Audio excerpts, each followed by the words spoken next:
So, just got back from town a while ago, picking up a few things that I needed that I wanted to have before the onset of Shabbat. And as I come walking out of the large major supercenter chain store that I went to, which was only one stop, there was a person in the parking lot. And we've all seen these people, they've all approached us, and she wanted to give me some literature about her organization. I'm going to try not to name the organization. I've already told you that it was a female.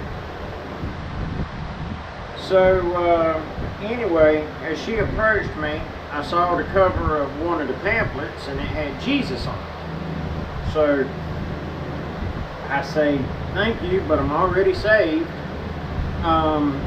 And I continued by saying that I'm not part of all the false doctrine organizations. I didn't phrase it that way exactly, you know, and I wasn't trying to be insulting then. I'm not trying to be insulting now to anyone. But she continued to pursue, well, will you buy, you know, do you like to read? So will you buy one of these for $3 or 2 for $5? You know, so she had these deals whipped together apparently. And I said, no, I'm not interested, but, you know, I will certainly stand here and discuss scripture with you because I believe according to scripture. And she continued to pursue, and she said something like, I don't remember verbatim, but it was something like, well, this is how I make a living and put my bread on the table, or something other like that.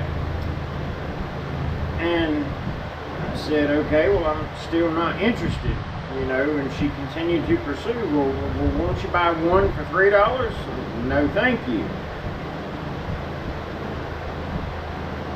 And then she said, well, and I told her, I said, no, thank you. I don't want to give your organization money because you have false doctrine.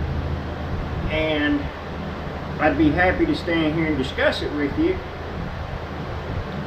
At which point she says, well, you just keep reading the Bible and eventually you'll come to, basically what she was saying is, if I keep reading the Bible, then I would come to her truth, or the truth of her organization. And I'm not saying that everything that they know or believe is false doctrine, but it's exactly one of the tools that the devil uses is truth, believe it or not. The devil will tell you 10 bits of truth to try to get you to believe one lie. So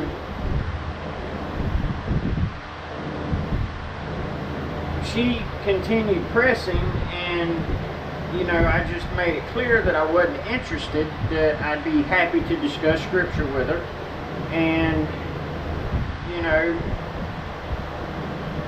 so then she asked me, well, won't you buy me a loaf of bread? You know, will you donate some money? No, ma'am, because you know, you've already pressed me to donate to your organization through the purchase of these pamphlets. And so I followed that by saying, but I tell you what I will do. I will give you my phone number, and any time that you're in need, call me. You know, I'll come and buy you food or carry you to the grocery store or whatever, you know. At which point she displayed through her expression and tone of voice that she was disgusted and essentially said, I'm not interested, have a good day. And it was just, you know, immediately from pressing me to purchase her literature to a cold shoulder. Now, I don't know how you all deal with false prophets when you come across them, or those who are peddling the information of false prophets, especially in a live situation such as that. And I don't handle it the same way every time. Sometimes, and this is a shortcoming on my part, but sometimes I'm rushed. And I'm not rushed for any reason other than I myself am in a hurry, or I'm pressing myself to get something done. I'm looking to achieve a certain goal, and stopping to witness to these people is interfering with the goal I've set for myself to achieve. And you know, that's my own shortcoming, and I should be more patient than that. But how would you all deal with such a thing? Because especially at the end, it became abundantly clear that she wasn't interested in anything other than squeezing what little money out of me she could. Now, whether she was going to keep it herself or give it to her organization is really beside the point. If her goal had been to walk me to a place of salvation, shouldn't that have been the more pressing issue than getting me to buy her literature?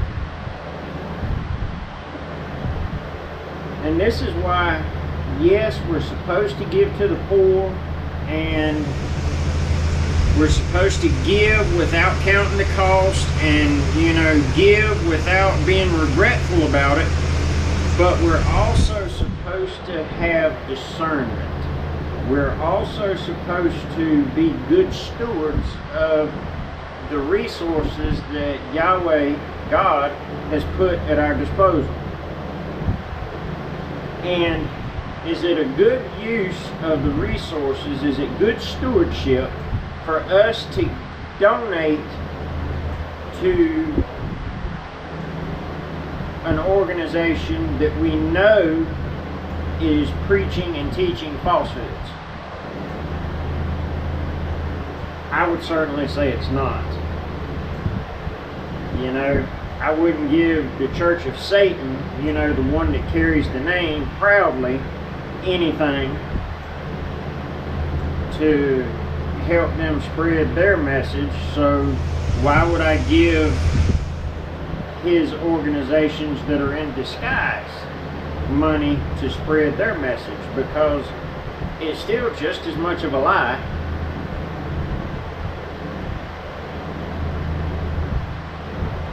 But, you know, there it is.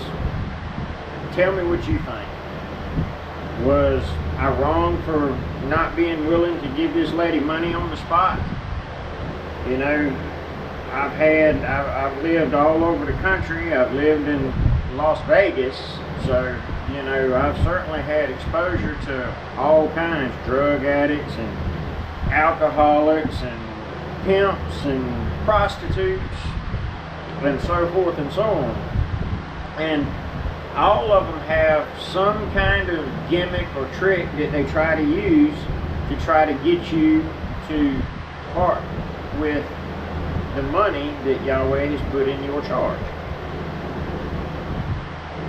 And I wouldn't buy drugs from a drug dealer.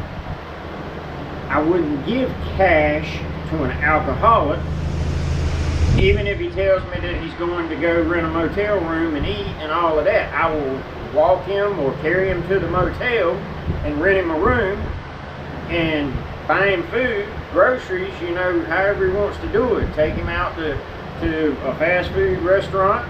Now, I mean, granted, I wouldn't buy him anything that was unclean, you know, so if we're going to breakfast, we'll have steak and eggs. We're not having swine and eggs.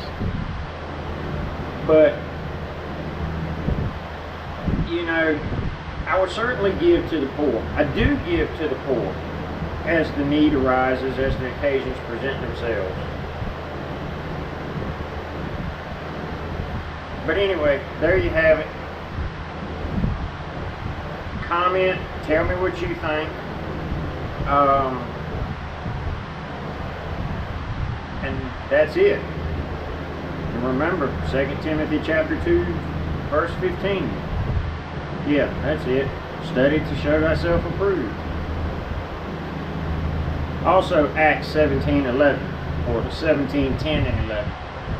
For the Bereans received the word with all readiness, yet search the scriptures daily to prove whether those things be so. While it is the responsibility of teachers to teach us correctly according to the scriptures, the greater responsibility is yours in searching out what they have taught you, and that includes me, to determine whether what we're teaching or speaking is truth in accordance with Yahweh's scriptures. Anyway, enjoy Shabbat. I don't plan on making any videos tomorrow. This is sort of an off-the-cuff type of thing that, you know, when inspiration hits or when I'm inspired by Yahweh, I come and do this. So anyway, I'm rambling now. Y'all have a good Shabbat.